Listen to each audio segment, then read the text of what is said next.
Hello, my name is Brant Hunt, and tonight I am going to be sharing a book that I read a long time ago and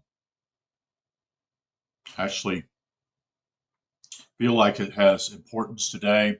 This book was written back in 1995, referring to what I would call Newt Gingrich. Most of you probably don't know who he is, but he was the House chairman in the of Republicans, sorry, House of Representatives, I'm sorry, as a Republican leader. Um, And the book's title is Creating a New Civilization, The Politics of the Third Way by Alvin and Heidi Toffler, Toffler. He is the author of Future Shock, and he's written many books, this particular guy has had. The key is simply, did he write these books himself? Because he wrote quite a few of them. And I wonder if someone else wrote them for him. And just that's my pun, you see. So this is chapter one. It's called Super Strength, Super Struggle. And again, this is what the book looks like on the outside. Again, my name is Brant Hunt. My channel is Discerning What is True. I'm on Odyssey, I'm on YouTube, and also Facebook. So let's get into the book here as I read.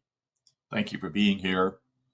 I believe this book is very poignant, and I haven't made the connection yet, but I sense it is. Uh, what I would call what Nikki Rapano says communitarianism. And I believe this book is actually going to be premonition of that already in this particular book.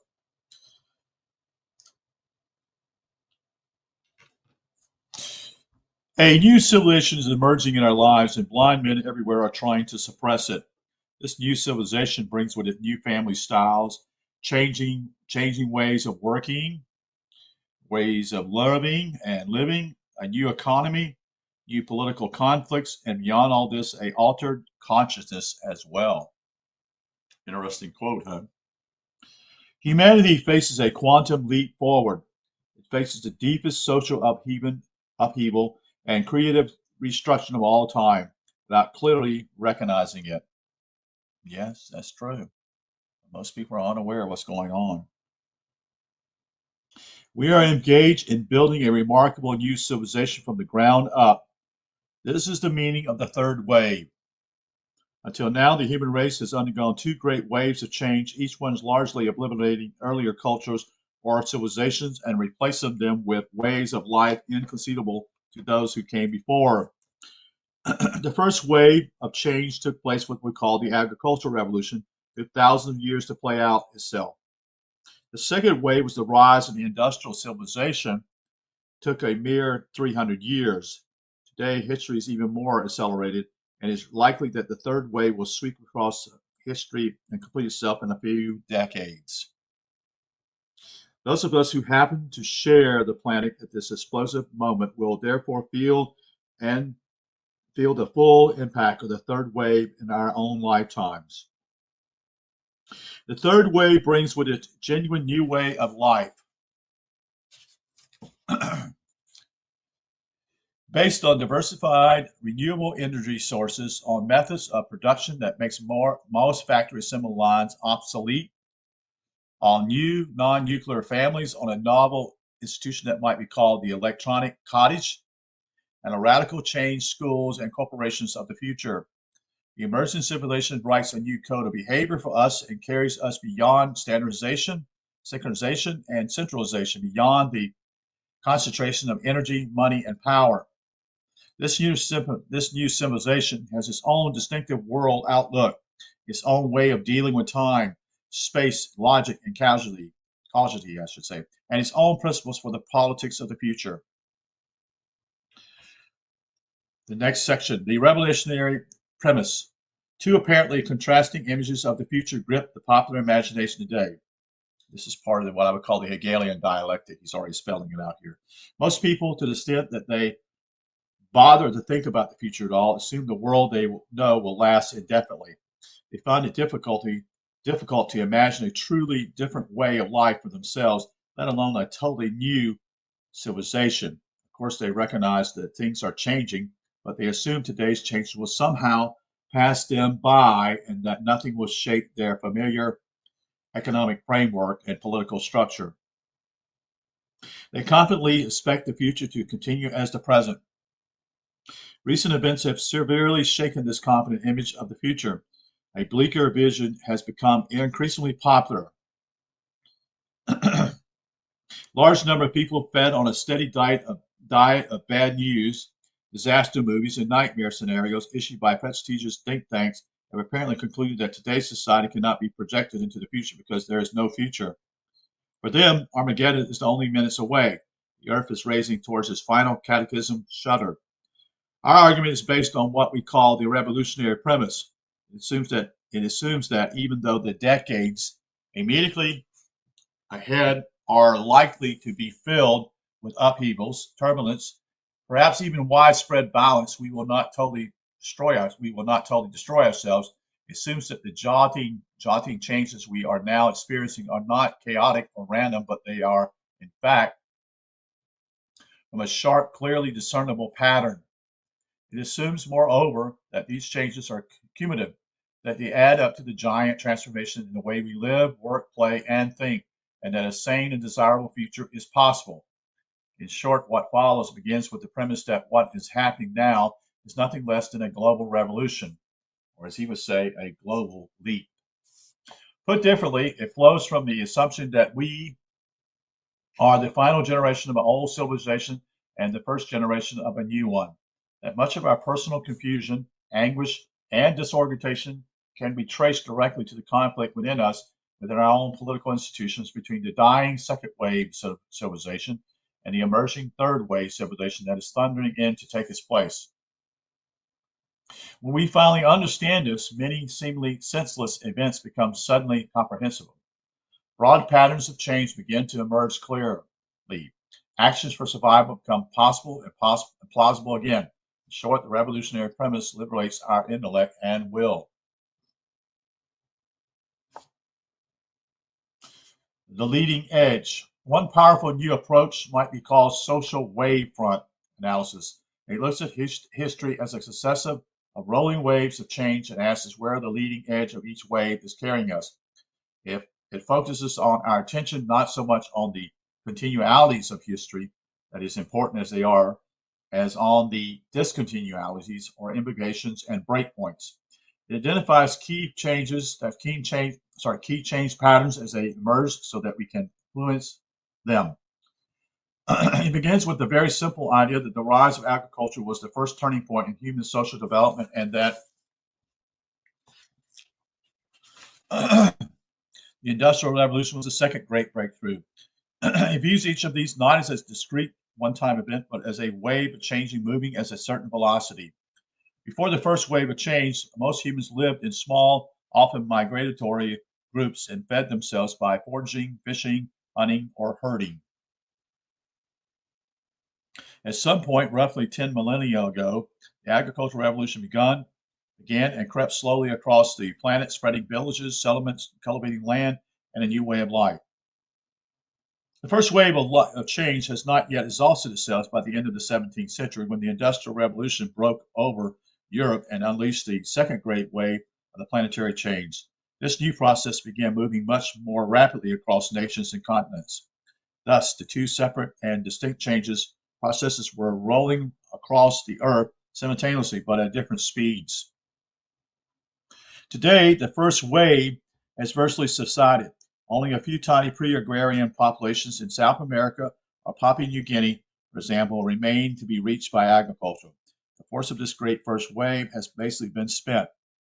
Meanwhile, the second wave, having revolutionary life in Europe, North America, and some other parts of the globe, in a few short centuries, continues its spread in as many countries until now, basically agriculturally, scrambled to build steel mills, auto plants, textile factories, railroads, and food processing plants. The momentum of industrialization is still felt. This second wave has not entirely spent its force.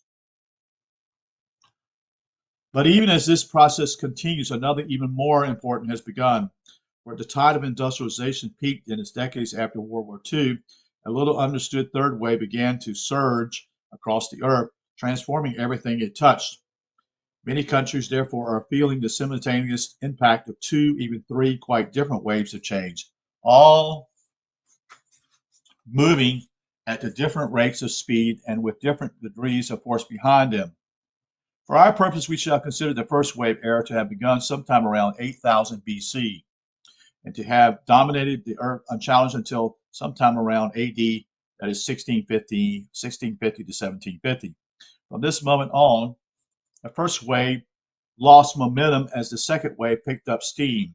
Industrial civilization, the product of the second wave, then dominated the planet in its turn until it is to crest. The latest historical turning point arrived in the United States during the decade beginning about 1955, a decade that saw white-collar and service workers outnumbering blue-collar workers for the first time. This was the same decade that saw the widespread introduction of the computer, commercial jet travel, the birth control pill, and other high-impact innovations. It was precisely during this decade that the third wave began to gather its force in the United States. Since then, it has arrived at slightly different dates in most of the other industrial nations. Today, all high-technology nations are reeling from the collision between the third wave and the obsolete, encrusted economic institutions of the second. Understanding this is the secret to making sense of much of the political and social conflict we see around us. Waves of the future. Whenever a single wave of change predominates in any given society, the pattern of future development is relatively easy to discern. Writers, artists, journalists, and others discovered this wave of the future.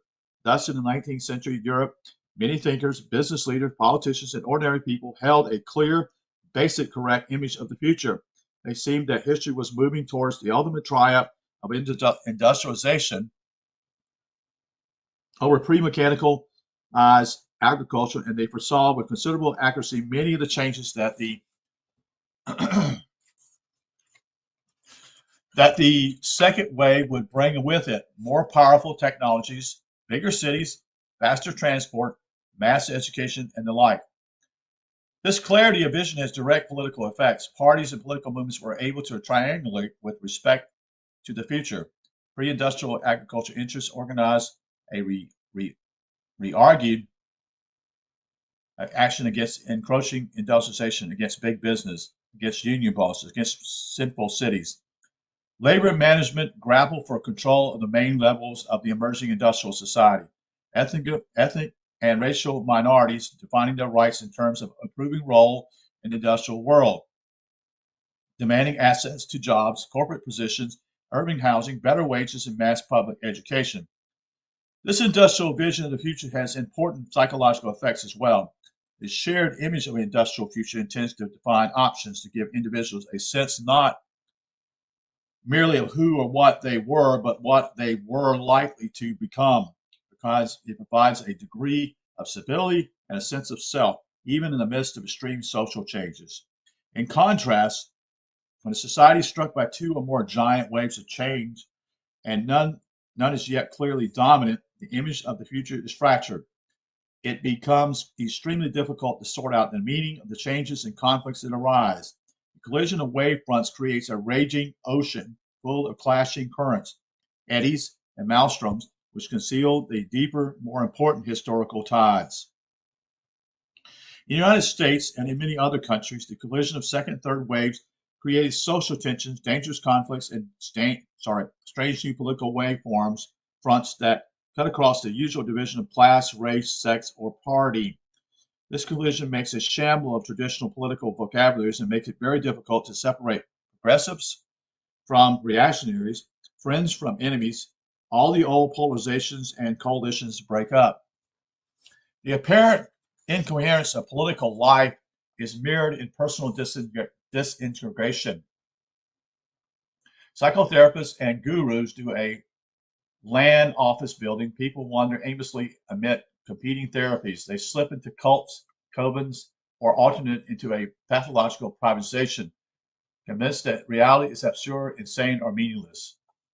Life may indeed be absurd in some large cosmic sense, but this hardly proves that there is no pattern in today's events. In fact, there is a distinct hidden order that becomes detectable as soon as we learn to distinguish third wave changes from those associated with diminishing second wave. The cross currents created by these waves of change are reflected in our work, family, life, sexual attitudes, and personal morality. They show up in lifestyles and voting behavior, or in our personal lives and political acts, whether we know it or not. Most of us in the rich countries are essentially second wave people committed to maintaining a dying order. Third wave people constructing a radical different tomorrow, or a confused self-counseling mixture of the two. The conflict between second and third wave grouping is, in fact, the central political tension cutting through our society today. The more basic political questions that we shall see is not who controls the last days of industrial society, but who shapes the new civilization rapidly rising to replace it. On one side are the partisans of the industrial past. On the other, the growing millions who recognize that the most urgent problems of the world can no longer be resolved within the framework of industrial order. This conflict is a super struggle for tomorrow. This confrontation between the vested interests of the second wave and the people of the third wave already runs like an electric current through the political life of every nation, even in the non-industrial countries of the world. All the old battle lines have been forcibly redrawn by the arrival of the third wave. The old war of agricultural, often feudal interests against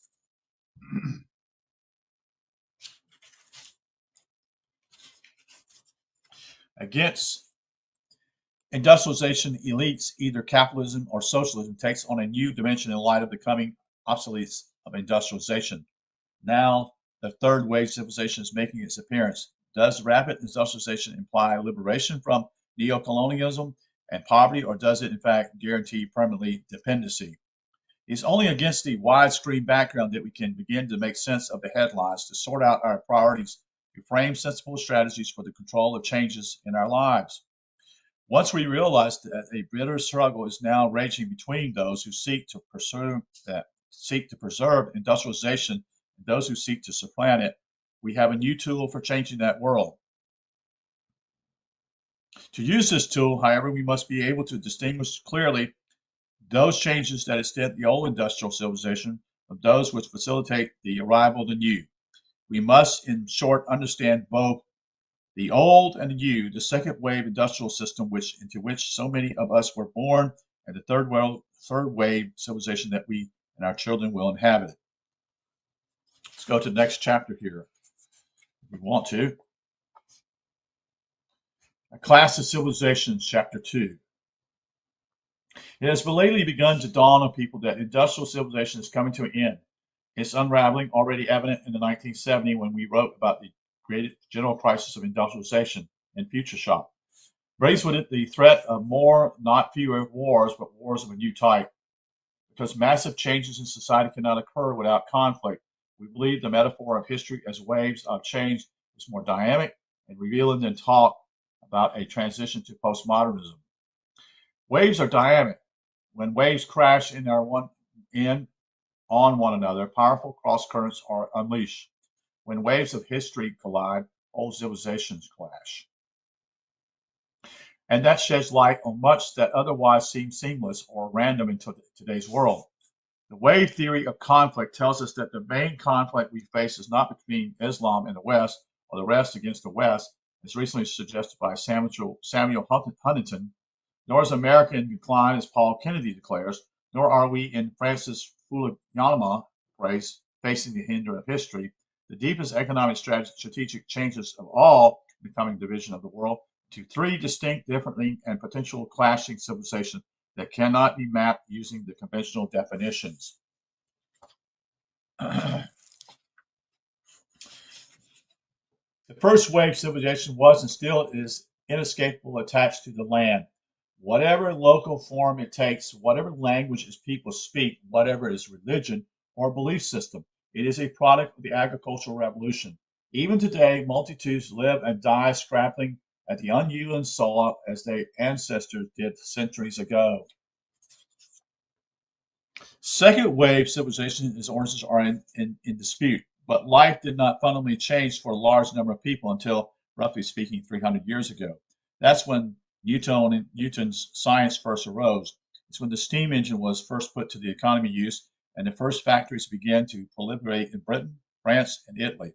Peasants began moving into cities. Daring new ideas began to circulate. The ideas progressed. The odd doctrine of individual rights, the Rousseauians'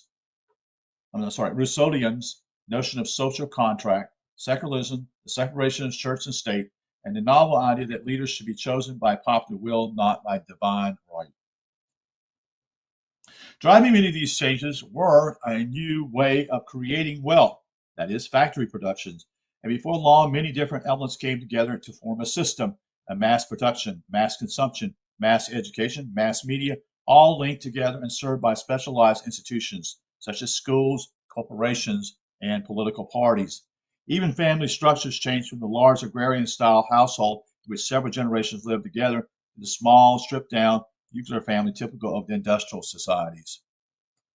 To the people actually experienced these many changes, life must have seemed chaotic, yet the changes were, in fact, all closely interrelated. They were merely steps towards the full development of what we come to call modernity, that is, a mass industrial society, the civilization of the second wave. The term civilization may sound pretentious, that is, especially to many American ears, but no other term is sufficiently all embracing to include such um, varied matters as technology, family life, religion, culture, politics, business, hierarchy, leadership, values, sexual morality, and epistemology. Swift and radical changes are occurring in every one of these dimensions of society. Change so many social, change so many social, technological, and cultural elements at once, and you create not just a transition but a transformation. Not just a new society, but the beginning, at least, of a totally new civilization. This new civilization entered history with a roar, and Western Europe fiercely resisted at every step. The next section is called the Master Conflict. In every industrial country, bitter, often bloody battles broke out between second wave industrials and commercial groups, and first wave landowners in alliance very often with the church itself, a great landowner. Masses of peasants were forced off the land to provide workers for the new satanic mills and factories that multiplied over the landscape. Strikes of rebellion, civil insurrections, border disputes, and nationalist uprising erupt as the war between the first and second wave enters became the master conflict, the central tensions from which other conflicts are derived. This pattern was repeated in almost every industrial country. In the United States, it required a terrible civil war for the industrial commerce interests of the North to vanquish the agrarian elites of the South. Only a few years later, the Meiji Revolution broke out in Japan, and once more, second wave modernization triumphed over the first wave traditionalists. The spread of second wave civilization with a strange new way of making wealth destabilized relationships between countries as well, creating a power vacuums and a power shifts. Industrial civilization, the product of this great second wave of change, took root most rapidly on the northern shores of Great Atlantic Basin. As the Atlantic power industrialized, they needed markets and cheap raw materials from distant regions. The advanced second wave powers thus waged wars on colonial conquest and came to dominate the remaining first wave states and tribal units all over Asia and Africa. It was the master conflict again, the second wave industrial powers versus the first wave agrarian powers, but this time on a global rather than a domestic scale, you see.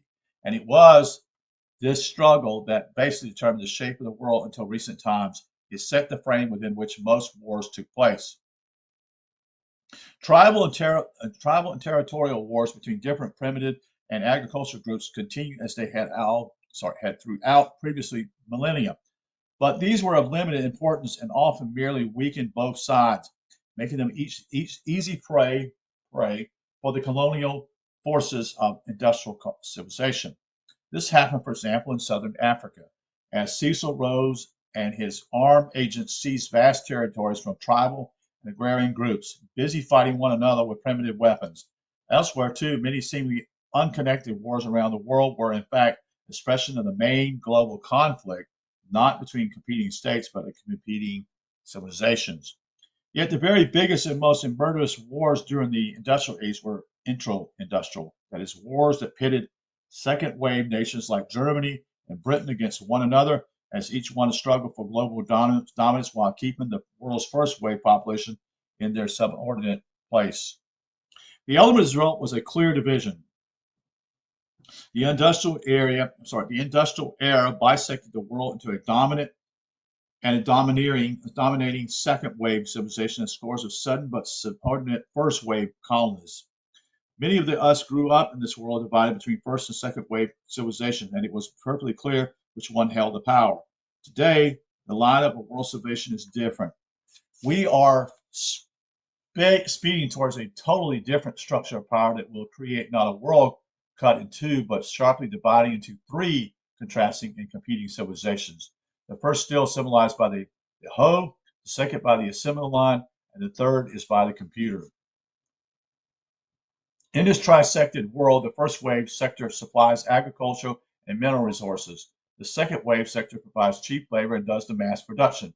And the rapidly expanding third wave sector rises to dominance based on the new waves in which it creates and exploits knowledge. Third wave nations sell information and immigrations, management, culture, and pop culture, advanced technology, software, education, training, medical care, and financing, and other services to the world. One of those services might well also turn out to be the military protection based on its command of superior third wave forces. That is, in effect, what the high-tech nations provided for Kuwait and Saudi Arabia in the Gulf War. Next section, demassified societies.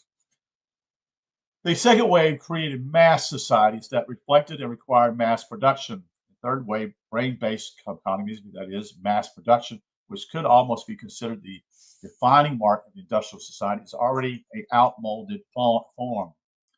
Demassified production, short runs of highly customized products, is the new cutting edge of manufacture.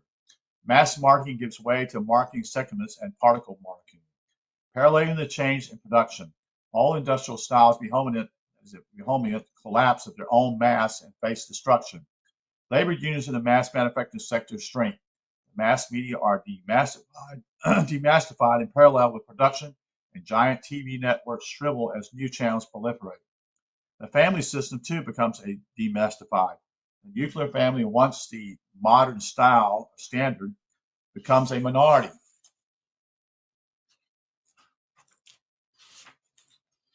From while single-parent households, remarried couples, and childless families and live alone proliferate. The entire structure of society, therefore, changes its homogeneity of second-wave societies is replaced by the heterogeneity of third-wave civilizations. Massification gives way to demassification. In turn, the very complexity of the new system requires more and more information. Exchanges among its units, such as companies, government agencies, hospitals, associations, and other institutions, even individuals. This creates a ravished need for computers, digital telecommunication network, and new media. Simultaneously, the pace of technology changes too. Transactions, daily life speeds up. In fact, the third wave economic operate at speeds so accelerated that their pre-modern suppliers can barely keep pace. Moreover, as information increasingly substitutes for bulk raw materials, labor, and other resources, you see. Third wave countries become less dependent on first wave or second wave partners, except for markets. More and more, they do business with each other. Eventually, their highly capitalized, knowledge-based technology will take over many tasks now done by the cheaper labor countries to actually do them faster, better, and more cheaply. Put differently, these changes threaten to slash many of the existing economic links between the rich economies and the poor. Complete decoupling is impossible. It is not possible to stop pollution, disease, and immigration from penetrating the borders of the third wave countries. Nor can the rich nations survive if the poor wage economies war on them by manipulating their environment in ways that damage everyone.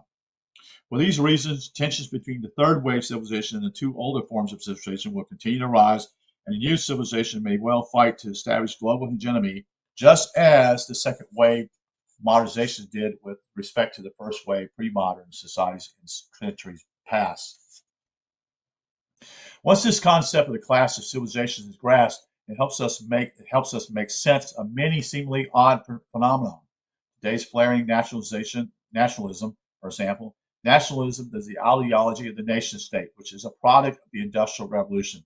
Thus, its first wave or agrarian societies seek to start or complete their industrialization. They demand the trappings of nationhood. Former Soviet Republic, Former Soviet republics like the Ukraine or Estonia or Georgia fiercely insist on self-determination and demand yesterday's marks of modernity, the flags, the armies, the currency that defined the nation state during the second wave or the industrial era. It is hard for many in the high-tech world to comprehend the motivations of ultra-nationalists. Their puffed-up patriotism strikes many as amusing. It calls to mind the land of Fredonia in the Marx Brothers movie called Duck Soup, which satirized national superiority as two fictional nations went to war. By contrast, it is incomprehensible in nationalism how some countries allow others to invade their sacred independence. Yet the globalization of business and finance required by the advancing third wave economies routinely punctures the national sovereignty the new nationalists hold so dear. As economies are transformed by the third wave, they are compelled to surrender part of their sovereignty and to accept increasing economic and cultural intrusions from one another. Thus, while poets, intellectuals of economic backward regions write national anthems, and poets and intellectuals of the third wave stage sing the virtues of the borderless world and planetary consciousness. The resulting coalition reflects the sharply differing needs of two rational, different civilizations to provoke some of the world's bloodshed in the years to come. In today's redivision of the world from two into three parts,